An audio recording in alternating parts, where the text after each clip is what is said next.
So I've got a stand mixer over here, and in there I have 3/4 cup of unsalted butter. To be honest, you can use salted if you want. I'm not mad at that. A little extra saltiness, woo, that's a delight. And I've also got 3/4 cup of white sugar in here. If you wanted to give these a little bit more kind of golden brown flavor, you could do this also with brown sugar. That would be really nice, a little bit of molassesy in there.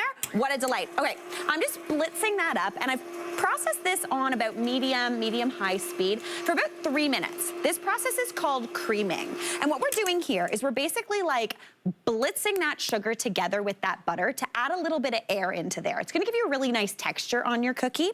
So I'm gonna scrape down the sides of this mixer. It's the only tricky thing about using a stand mixer. You do have to do this annoying step, and I wish you didn't. I think there's like an attachment that has like a scraper on it. I don't trust it though. I don't trust it. I don't think it's gonna work. We'll see, don't worry, we'll get over that, it's fine. All right, now into there I'm gonna go in with an egg, just a regular large egg. If you can, using an egg at room temperature is gonna emulsify better into that butter, because if you think about it, an egg is mainly liquid, it's mainly water, in that egg white in particular, and water and fat don't necessarily like to mix, so if it's room temperature, it's gonna mix a little easier, it's not gonna solidify that butter, it's gonna come together really nicely.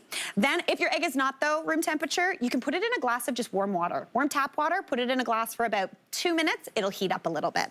All right, then into there I'm going in with 1.5 teaspoons of vanilla extract.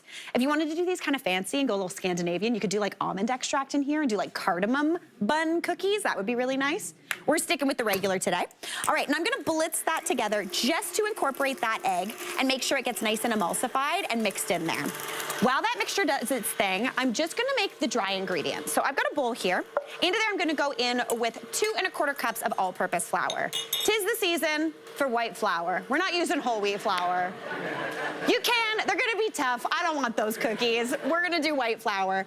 So go in with 2½ cups of that right into a bowl.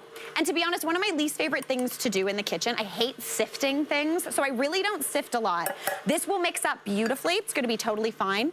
If your flour is a little lumpy, maybe you've had it for a little while, you might need to sift it, but I think this is gonna be okay. Now into there I'm going in with 1/2 teaspoon of some baking powder. It's gonna give a little bit of lift, just a little bit of puffiness and tenderness. 1/2 teaspoon of kosher salt. If you're using sea salt, go with a little bit less because it's a little bit saltier. Then I'm gonna go in with just a touch of cinnamon because we're still gonna do that cinnamon swirl, but just a little cinnamon in this dough as well, just about 1/4 teaspoon. Gonna bring really nice flavor. All right, perfect. Give that a whisk to combine. And basically here you're looking to get that cinnamon and that baking powder incorporated so that leavening agent is nice and even and in there. All right, perfect. That's all we need. Now I'm gonna add this on into this mixer. Careful. Just dump it right on in. If you're doing this by hand, you totally can. It's just a little bit of elbow grease. Or you can even use a hand mixer. That would work perfectly as well. All right, now all you need to do is mix this just until it comes together into a nice dough. Do it on low or else it's gonna fly all over your kitchen and it's gonna look like a snowstorm. Once that comes together though, you wanna wrap that up in a piece of plastic wrap and you wanna pop that in the fridge for about an hour. You can do this also till overnight. You just wanna chill the dough. That's gonna allow the flour to hydrate, get it really nice and make it super easy to roll because we're gonna roll these cookies out. So I've got some that I've already chilled in the fridge. Where is she? There she is, she's behind my cups. I made them yesterday. There's also shrimp in there, what a thrill, okay. All right, so I've got my dough here, looking absolutely beautiful, and I've kind of already pressed it into a little bit of a rectangle because I wanna roll this dough out into about a 12-inch square just to make it nice and even. So I'm gonna unwrap that dough. If you wanted to also, you don't even need to make this into cinnamon bun cookies. You could bake this off, roll it into a log right now, slice and bake those cookies, it'd be absolutely beautiful. But I wanted to make these a little extra special for anyone who's looking for a bit of a project. So I'm gonna dust my work surface with a little bit of flour, pop that dough on. And this is my favorite part of rolling anything out. If you're doing pastry this holiday season, if you're doing cookie dough, you get your rolling pin and you just,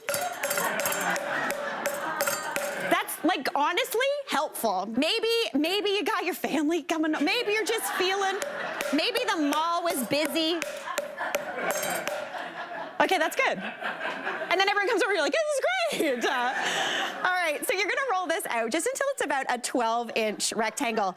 The reason why you actually want to hammer onto it is because it kind of helps the dough squash out a little bit without producing gluten. Rolling kind of produces a little bit of that gluten, those bonds, that protein in the flour that can make the cookies a little bit tough. So when you smack it like that, it doesn't do that. So it's a good thing for everybody involved. So you're good to go. All right, so I'm gonna get this nice and rolled out. Again, about a 12-inch rectangle. Perfect. If it starts to crack on the sides, that's fine. You can bake those off, you can trim them if you want, but to be honest, they're gonna roll up totally fine. If you need, as you can see, I keep rotating this about a quarter turn every few rolls. That's making sure it doesn't stick. Again, if you're doing this with pie dough, always make sure you rotate it a little bit just to make sure it's not sticking to your board. All right, that's looking pretty good. Now we're gonna make that cinnamon sugar filling. So I've got a little bowl here. Into there, I'm gonna go in with a quarter cup of brown sugar. This is where you want that nice molassesy flavor. So go in with that. Then into there, we're gonna go in with a whole tablespoon of cinnamon. It's a lot of cinnamon. You can go in with less, but I like a really punchy cinnamon bun filling. So if you don't know, a tablespoon, 3 teaspoons. There you go, we're good. A little pinch of salt just to counteract all of that sweetness. Give that a bit of a mix to combine. And then I've got 2 tablespoons of melted butter here. So I'm gonna mix that right on in as well. And basically I'm just making like kind of a paste, like a sugary paste of that cinnamon sugar. Spread that on a piece of toast in the morning, no one's mad. All right, I'm gonna pop that down onto that dough, and we're gonna spread that out just into a nice even layer. Similar to like how you would with cinnamon buns. Give that a nice spread. If you wanted to though, again, you could switch out the vanilla extract in the dough for almond. You could do cardamom in here. I would do a little bit less though, it's a bit punchier than cinnamon. So you get that nice and spread all the way to the edges in a nice thin layer. And then similar to making a cinnamon bun, we're gonna actually roll this up. So starting with one side, you just wanna nice and tightly give it a bit of a roll. It will crack at first, but that's okay. That's all gonna be in the middle. It's all gonna work out. She says, hopefully. Yeah. Nope, it's coming together, we're doing it. All right, give it a nice roll.